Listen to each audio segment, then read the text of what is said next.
அனைவருக்கும் வணக்கம். செஞ்சோற்று கடந்திருக்க சேராத இடம் சேர்ந்து வஞ்சத்தில் வீழ்ந்தாயடான்னு ஒரு வரி வரும். அந்த வரிக்கு ஏற்ப எந்த பக்கம் பேரம் பேசி எந்த பக்கம் போகணும்னு தெரியாம எந்த பக்கம் காசு அதிகமாக கொடுக்குறான்னு இந்த உண்மையான ஒரு புனிதமான ஆன்மா தேமுதிகவுடைய விஜயகாந்த் அவர்களோட கட்சி இன்னைக்கு திமுகவில் போய் கலந்துட்டாங்க. பல நழுவி பாலில் விழுந்துன்னு சொல்லி கேள்விப்பட்டிருக்கோம். ஆனால் பல நழுவி சாக்கடையில் போய் விழுந்துருச்சு. இதை இந்த பிரேமலதா அம்மா விஜயகாந்த் அவர்களோட நம்பிக்கையை, விஜயகாந்த் அவர்களோட கொள்கையை சாகடிச்சுட்டு இன்னைக்கு திமுகவில் போய் சேர்ந்திருக்காங்க.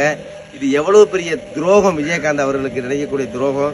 இப்போ எங்களோட நீங்க கூட்டணி சேரலைங்கிறது எங்களுக்கு ஆதரவு கிடையாது. நீங்க எங்களோட சேராம இருந்தாலும் பிரச்சனை இல்லை, சேர்ந்தாலும் பிரச்சனை இல்லை. ஆனா நீங்க சேராத இடம் போய் சேர்ந்துட்டீங்கன்னா எங்களை மாதிரி உண்மையான பிஜேபி கட்சியில இருந்தாலும் உண்மையான விஜயகாந்த் அவர்களோட உண்மையான ஒரு விசுவாசியா, ஒரு நல்ல ஒரு மனிதருக்கு உண்டான ஒரு மனப்பக்குவமான உள்ள மனிதருக்கு, மனிதநேயம் உள்ள மனிதரை நாங்க ரொம்ப நேசிக்கிறோம். அந்த அந்த ஒரு ரசிகரா நான் சொல்றேன். இந்த தேமுதிகங்கிற கட்சி இன்னைக்கு ரொம்ப மோசமான பாதையில, ஒரு அழிவான பாதையில போய் நடந்துகிட்டு இருக்காங்க. இந்த திமுக கட்சி இந்த வருடம் தோத்துரும். இந்த தேமுதிக கட்சி அந்த விஜயகாந்த் ஐயாவோட ஆன்மாவே ஏத்துக்கிறாரு. ஏன்னா நேற்று கூட பார்த்தேன், பிரேமலதா அம்மா கொடி ஏத்தையில பாதி கம்பத்திலேயே அந்த கொடி அருந்து கீழே விழுகுது.